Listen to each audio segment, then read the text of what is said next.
So my dad actually passed away right before I got the job. So I go get certified. I know that's why this book is so wild for me, because I went to get certified.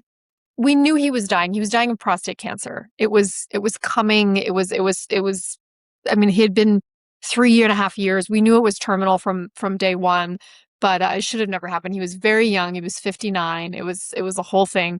But yeah, so I come back from the training. I have this new certification, and then he passes away. And I go up there. This is all in my book, and I spend about 2 weeks away. I come back and I have my first client. So in a way, the clinic became a wonderful distraction, right? Something for me to just dive into, find the humor, find the funny. My dad taught me that's how we cope and survive life.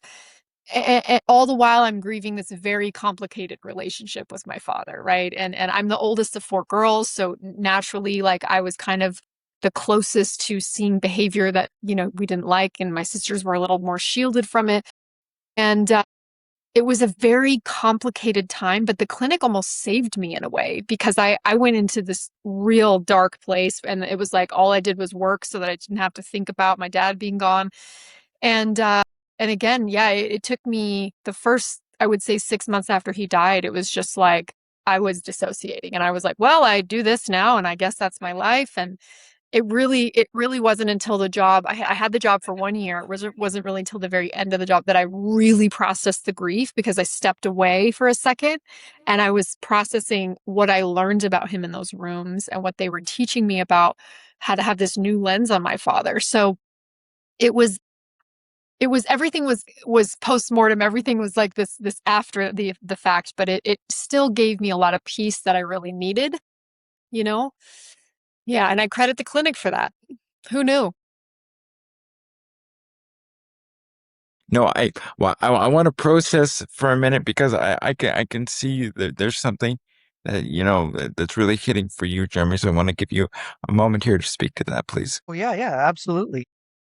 Thanks for turning that back to me because so my mom died when I was 20, Mm, and the notion of a relationship with a parent is a fascinating thing because my relationship with my mom has changed. It's different now, even though she's not physically here. There's like a fundamental aspect of self that until you've looked back and really understood your relationship with your parent, that you can't fully encompass, particularly if there is unfinished business.